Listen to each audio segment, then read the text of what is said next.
behind every battlefield, behind every explosion and victory parade, there was a silence far darker than war itself. While armies marched across continents, another kind of war was being waged, a war against the defenseless. Adolf Hitler was not only the architect of destruction on the front lines, he was the engineer of something even more monstrous. Under his command, an entire machinery of death was built, cold, systematic, and unrelenting. The Holocaust, a name the world would come to know as the darkest chapter in human history. More than 6 million Jews were hunted down, not for what they had done, but for who they were. Families torn from their homes, children separated from their parents, elders forced onto trains that led not to new lives, but to death camps hidden behind barbed wire and lies. The victims were told they were being relocated. Instead, they were stripped of everything: their names, their dignity, their humanity. In places like Auschwitz, Treblinka, and Sobibor, the air itself carried the scent of death. The cries of the dying faded into the roar of furnaces. But the horror did not end with the Jewish people. The list of victims stretched far beyond, reaching every corner of society that Hitler deemed unworthy of his twisted vision. Over 3 million Soviet prisoners of war were left to starve or freeze behind fences of cruelty. Nearly 2 million Polish civilians, teachers, doctors, mothers, and children, were slaughtered or worked to death. 500,000 Romani people were hunted like animals. Hundreds of thousands of people with mental or physical disabilities were murdered under the so-called euthanasia program. The Nazis called it mercy. History knows it as murder. And then there were the others, the ones who refused to conform. Political dissenters, resistance fighters, priests, gay men, Jehovah's Witnesses. Anyone who dared to think differently, anyone who dared to be human in a world that had forgotten humanity. All told, more than 13 million innocent souls perished under the Nazi regime.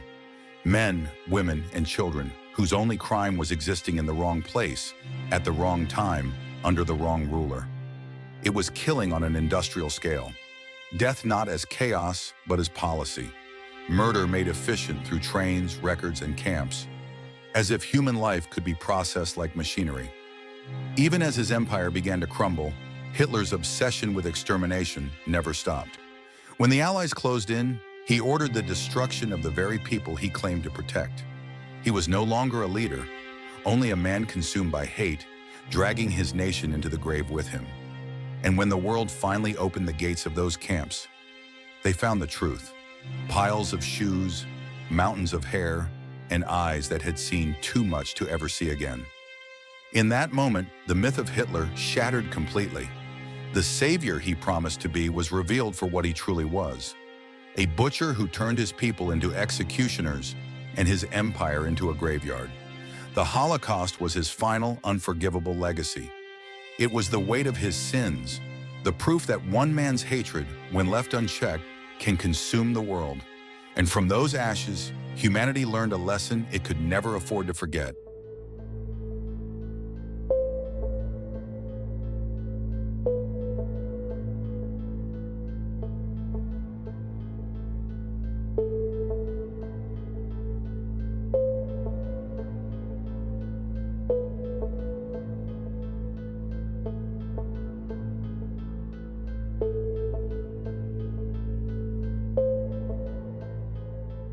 By April 1945, Berlin was a city of ghosts.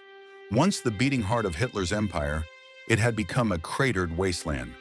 Buildings stood like skeletons against a sky thick with smoke. The streets echoed with gunfire. The Red Army had encircled the capital, and every road led to ruin. In the bunkers beneath the city, Adolf Hitler clung to the illusion of control. The man who once commanded millions now commanded nothing but fear and silence. His empire was gone. His allies were dead, captured, or turning against him. His grand visions of conquest had collapsed into a few damp concrete rooms buried beneath the ruins. He was 56 years old, but he looked twice that. The shaking hands that once gripped microphones now trembled uncontrollably. His health was failing, his mind fraying. Yet even as the walls closed in, he refused to face reality. Reports came from every front. The Soviets had taken Vienna. The Allies had crossed the Rhine. American bombers darkened the skies over Germany, but Hitler sat hunched over maps of armies that no longer existed, giving orders to divisions wiped out months ago. He blamed everyone, his generals, his ministers, even the German people. If the war is lost, he declared, then the people are unworthy of me. He had turned against his own nation. Still, deep beneath the chaos, one person remained at his side, Eva Braun. She had been with him for years, mostly hidden from the public eye, a quiet presence in the shadows of his empire. She loved him blindly, even as the world burned around them. As defeat became certain, she refused to leave Berlin. "I will not abandon you," she told him. "I will stay with you until the end." On April 29, 1945, with Soviet troops only blocks away, Hitler and Eva held a brief ceremony inside the bunker. He finally married her, his first and last act of tenderness in a life consumed by hate. Their wedding feast was a modest meal of pasta and wine, interrupted by the sound of explosions above. The next day, the inevitable came. April 30th, 1945. Hitler gathered his closest aides and said goodbye. There would be no surrender, no capture, no trial. He would die on his own terms. At around 3:30 in the afternoon, he and Eva retreated to his private room. Outside, his staff waited in silence. Minutes later, a single shot echoed through the bunker. When they entered, they found Hitler lifeless, a gun in his hand, a bullet through his head. Beside him lay Eva Braun, who had taken poison. The reign of Adolf Hitler was over. Their bodies were carried outside, doused in gasoline, and set ablaze, as he had ordered. In the ruins of his empire, the flames of his downfall flickered and died. Above ground, the Red Army stormed Berlin. The Nazi flag was torn down from the Reichstag. Soviet soldiers raised their banner in victory, a moment that marked the end of one of the darkest chapters in human history. Days later, Germany surrendered unconditionally. The war that Hitler had started, the war that consumed the world, was finally over. But the cost was beyond comprehension. Over 70 million people were dead.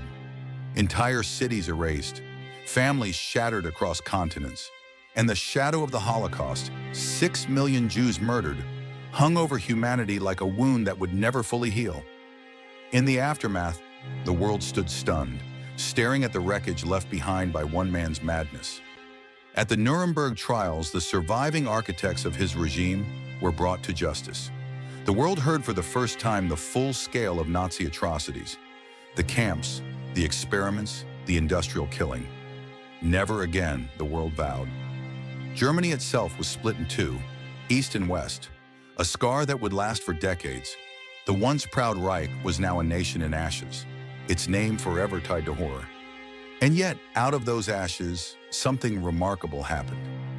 A new world order began to rise. The United Nations was born, built on the promise to prevent another global tragedy. Human rights became a rallying cry for all nations. Europe began to rebuild, brick by brick, heart by heart. For those who survived, the memories of war would never fade. But from their suffering, the world learned what unchecked hatred could do and what silence could cost. Hitler's dream of a 1,000-year Reich lasted only 12. In that short time, he brought destruction to every corner of his own vision. The empire he built on fear collapsed beneath its own cruelty. He had promised greatness, but delivered ruin. He promised purity, but brought only death. He promised destiny, but was swallowed by history. Today, his name is not spoken with admiration, but as a warning, a reminder of how a single man's hunger for power, fueled by hate and delusion, can corrupt an entire nation. And so the world remembers, not to glorify, but to understand. Because every rise carries the seed of its fall, and every time the world forgets, history whispers his name again. If you're new here, make sure to subscribe to my channel for more captivating stories about the rise and fall of the greatest figures in history.